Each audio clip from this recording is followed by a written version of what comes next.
Infinix launch করতে যাচ্ছে তাদের নতুন আরও একটি দুর্দান্ত ফোন ইনফিনিক্স নোট 40 প্রো। ভালো ক্যামেরার সাথে কার্ভড অ্যামোলেড ডিসপ্লে, সে সাথে রয়েছে একটি ভালো প্রসেসর। ফোনটিতে রয়েছে দারুণ সব ফিচার্স। জানাবো ফোনটি কবে লঞ্চ হবে, সাথে জানাবো ফোনটির দাম কত হবে।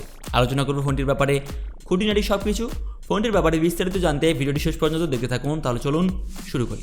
এই ফোনটির বক্সটি ওপেন করলেই পেয়ে যাবেন কাঙ্ক্ষিত ফোনটি। তারপর পাবেন স্টিকার, একটি glass protector, USB type C charging cable, SIM ejector pin, charger, একটি ব্যাক কভার। এই হলো বক্স কন্টেন্ট। লুক এবং ডিজাইন নিয়ে কথা বলতে গেলে ফোনটির ব্যাক প্যানেলটি দুটি ভেরিয়েন্টে আসবে। একটি হলো লেদার ব্যাক, অন্যটি হলো প্লাস্টিক। ফোনটির বডি ফ্রেমটি হলো বক্সি শেপের। ব্যাক সাইডে রয়েছে ট্রিপল ক্যামেরা সেটআপ।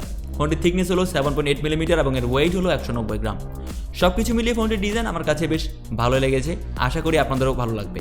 এতে ডিসপ্লে হিসেবে রয়েছে 6.78 ইঞ্চিসের full HD plus curved AMOLED display, সাথে রয়েছে 120 হার্জের refresh rate, 1 billion colour support এবং 393 পিপিআই ডেনসিটি। ডিসপ্লে প্রোটেকশনের জন্য থাকছে কর্নিং গরিলা গ্লাস 5, রয়েছে 1300 নিটসের পিক ব্রাইটনেস, ফলে ডিরেক্ট সানলাইটেও ব্রাইটনেসের তেমন কোনো ঘাটতি দেখা যাবে না। সাথে 120 হার্জের রিফ্রেশ রেট থাকায় যারা গেমিং করেন তারা বেশ ভালো পারফরমেন্স পেয়ে যাবেন। সেই সাথে পাবেন কালারফুল ক্লিয়ার কন্টেন্ট ভিউ। ফোনটির ব্যাক সাইডে রয়েছে ট্রিপল ক্যামেরা সেটআপ, যার প্রাইমারি লেন্সটি 108 মেগাপিক্সেলের, সাথে রয়েছে ওআইএস সাপোর্ট, রয়েছে 2 মেগাপিক্সেলের টেলিফোটো এবং 2 মেগাপিক্সেলের ম্যাক্রো লেন্স। ব্যাক সাইডের ক্যামেরা দিয়ে আপনি লসলেস 3x জুম করতে পারবেন। সাথে ব্যাক সাইডের ক্যামেরা দিয়ে 1440x30 fps ভিডিও রেকর্ড করতে পারবেন। ওআইএস এর সাপোর্ট থাকায় স্টেবিলাইজড ভিডিও রেকর্ড করতে পারবেন। সাথে ফোনটির ক্যামেরা দিয়ে ভালোই ছবি তোলা যাবে। ফ্রন্টে রয়েছে 32 মেগাপিক্সেলের একটি সেলফি ক্যামেরা, যা দিয়ে 1080p 30 fps ভিডিও রেকর্ড করতে পারবেন। সাথে ভালো মানের সেলফি তুলতে পারবেন।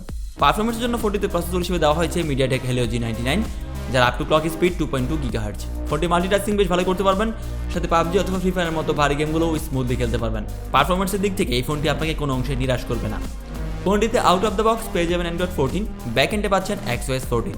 সিকিউরিটির জন্য থাকছে under display optical fingerprint sensor, যা খুবই ফাস্ট বলা যায়। ফোনটির ব্যাটারি ব্যাকআপের জন্য দেওয়া হয়েছে 5000 মিলিঅ্যাম্পিয়ারের একটি ব্যাটারি, সাথে রয়েছে 70 ওয়াটের একটি ফাস্ট চার্জার। আরও থাকছে 20 ওয়াটের ওয়্যারলেস চার্জিং সাপোর্ট এবং রয়েছে রিভার্স ওয়্যারলেস চার্জিং সাপোর্ট। এখানে দেওয়া হয়েছে LPDDR4X RAM, সাথে রয়েছে UFS 2.2 স্টোরেজ টাইপ।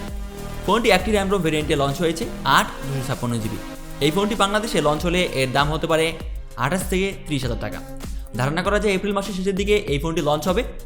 যদি এর দাম 28 থেকে 30,000 টাকার মধ্যে হয়, তাহলে আমার মতে এই ফোনটি হতে যাচ্ছে আমাদের জন্য বেস্ট ভ্যালু ফর মানি ফোনগুলোর মধ্যে অন্যতম একটি। তো কেমন লাগলো ইনফিনিক্স নোট 40 প্রো? এই ফোনটি বাংলাদেশে আসলে কে কে কিনতে চান অবশ্যই কমেন্ট করে জানাবেন। আজকের ভিডিওতে এই পর্যন্তই। পরবর্তী ভিডিওর আপডেট পেতে সাবস্ক্রাইব করে বেল আইকনে ক্লিক করুন। দেখা হবে পরবর্তী ভিডিওতে। ততক্ষণ ভালো থাকবেন, সুস্থ থাকবেন, ধন্যবাদ।